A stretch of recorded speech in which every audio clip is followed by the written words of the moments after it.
Hi, I'm Paula Fry, and today my husband went to the doctor, and I hadn't updated his medical records in a long time, and it was like 30 minutes before he was getting ready to leave, and I thought, oh no, I need to update the medications that he's on, the supplements that he's on, because sorry to say I do his pills and he doesn't always know what's in there. So I started thinking about it, and I thought, medical records are so important, especially now with all the viruses and coronavirus and everything going around. And I just think you need to have a good medical record.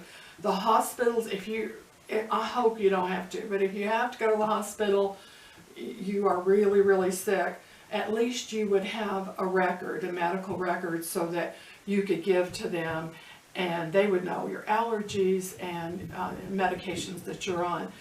So what I do, I put at the top our name, our address, our phone numbers. I add my birthday. I put Paul's name and his phone number. I put our son's name and his phone number, the son that lives here in town. I put what insurance we have, and I do put that we do have Medicare. And then right away I have allergies, what we're allergic to. And I think you ought to put that in big print just so they can see it quick. They know it could save your life. I know I'm allergic to penicillin, so that's really important for them to know. And there are other drug sensitivities that a lot of people have. Like I can't take ibuprofen. I get really, really sick. So I'm not sure I'm allergic to it, but it makes me nauseated and I get sick. So another thing that you need on your medical record is your medication right away. What are you taking? And you need to put not just the medication, but how much and how many times a day you take it. So make sure that you have that.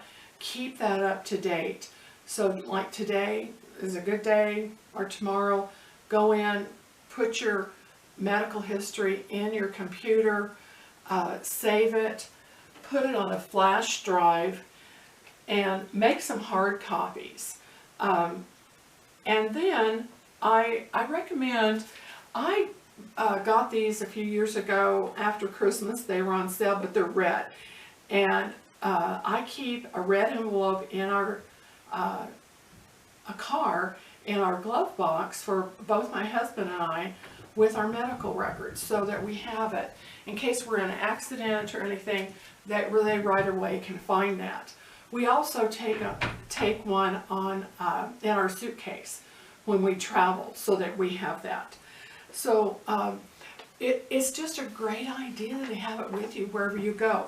I also take my flash drive, and my flash drive fits in my purse. But I think if you're in an emergency situation, you need this hard copy, because they're not going to spend the time to get in on your flash drive or your phone to find your medical records. So I have the medical history on here, and at our age, our medical history is a little bit longer than maybe somebody younger. I have hospital visits, surgeries, and I also list medications that we've tried in the past that we really haven't done well with. So my husband has high blood pressure, and there's a lot of high blood pressure medications he can't take. So I list that on his medical records, and so when he goes to a new doctor, they don't prescribe that blood pressure medicine for him. And on the back, I always have a blank page. And that blank page, you can, while you're in the waiting room or before you go to the doctor, write down the questions you have. Why are you going to that doctor? Write down all the questions, because you're going to see the nurse for a few minutes. She's going to take your blood pressure and your temperature and ask you why you're in there. And then you're going to see the doctor for maybe 10 minutes at the most. And so you need to know exactly what you need to ask him. You need to have it written down. That blank piece of paper also, will, if he gives you a diagnosis, you can either write it down or have him write it down on there. Some of the diagnoses are very hard to spell, but he could write it down, and he could write down what he wants you to do. So it's really good to have that blank piece of paper in with your medical history. Another thing that you can do, there's a lot of apps, medical history apps on your phone, and I think those are great, and I think you should do that too. But in an emergency situation, people are not going to have time to go in on your phone, find your medical history. But the reason I like to put it on my phone is if I go to the doctor and I've forgotten to take my medical history, I don't have it with me, I can look on my phone and see what medications I'm on, see what things that I'm allergic to, and it's all written down there. So I think that's a good thing to do.